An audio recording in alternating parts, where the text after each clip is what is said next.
आदरणीय व्यासपीठ मंत्री महोदय, आदरणीय नानाजी पाटेकरजी, मकरंद दादा, आज मी मराठवाड्याच्या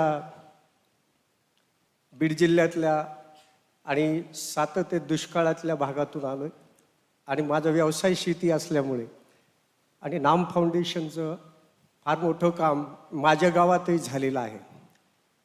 बीड, परभणी आणि जालना महाराष्ट्रामध्ये जास्त शेतकऱ्यांच्या आत्महत्या या 3 जिल्ह्यामध्ये झाल्या. परंतु या जिल्ह्यामधली पीक पद्धती, पाऊस, पर्जन्य आपल्याकडे सातत्यानं या निसर्गाच्या लहरीपणामध्ये शेतकरी येतो आणि हा भाग हा कॉटनचं पीक घेणारा जास्त आहे. आणि कॉटन हे असं आहे की ते लक्षात येत नाही की हे नष्ट म्हणजे पीक किती येईल, त्याला पाऊस कमी झाला तरी ते जातं, पाऊस जास्त झाला तरी त्याचे सगळे धागेदोरे बदलून जातात. अशा आणि मोठ्या प्रमाणात हे पीक घेतलं जातं आणि सातत्यानं मधल्या काळात दुष्काळ आला, शेतकरी त्या दुष्काळात होरपळला गेला आणि त्याचं सगळंच अस्तव्यस्त झाल्यानंतर त्याचा भावनिक आधार गेला आणि सैरभैर झालेल्या शेतकऱ्यांनी आत्महत्या घडल्या. या काळामध्ये नाम फाउंडेशननं शेतकऱ्यांना भावनिक आधार दिला. नानांजी प्रत्यक्ष आले. बाबा आमटेंचा जो कार्याचा वसा आहे तो त्यांनी घराघरापर्यंत पोहोचवला. मकरंददादांनी गावोगाव येऊन तिथली परिस्थिती पाहिली, काही शेतकऱ्यांशी चर्चा केली, काही कार्यकर्त्यांशी चर्चा केली आणि पाणी हा विषय घेऊन अनेक नद्यांना पुनरुज्जीवित केलं. जी नदीचं स्वरूप बदललं. माझ्या गावामध्ये सुद्धा 10 किलोमीटरचं नदीचं पात्र, जशी नदी तशीच ती बाहेर काढली. त्या गाळातून अनेक शेतकऱ्यांच्या शेतावरती गाळ पसरवला गेला.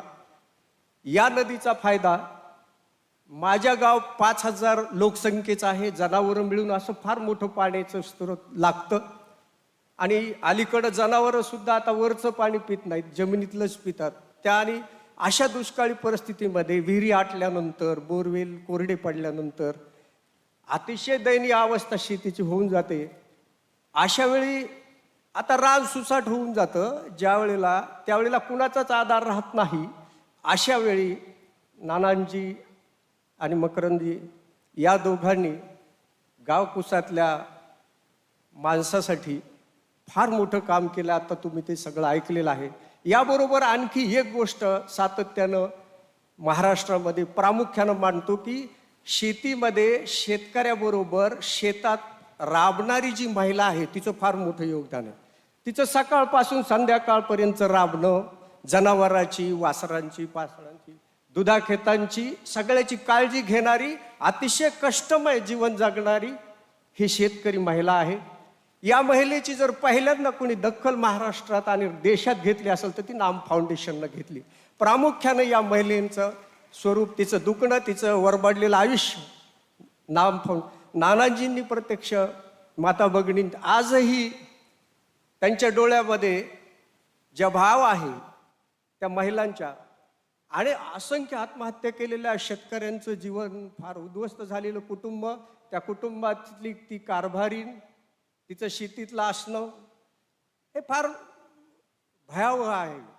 अशा परिस्थितीमध्ये तिला आधार देणं, हे आपला माणूस म्हणून हा नटसम्राट उभा राहिला आणि पुरुषोत्तमाचं स्वरूप घेऊन मकरंददादाच्या रूपानं शेतीमध्ये तो मकरंद आला आणि तिच्या कंसामध्ये, त्या शेती मातीतल्या कंसाला एक फळाचं, दाण्याचं स्वरूप, भरायचं स्वरूप या नाम फाउंडेशनच्या माध्यमातून घराघरापर्यंत पोहोचलेलं आहे.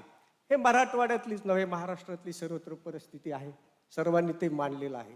हे का केलंय तर ही सगळी कळवळ्याची जाती करी लाभावी न प्रीती असा याचं स्वरूप आहे.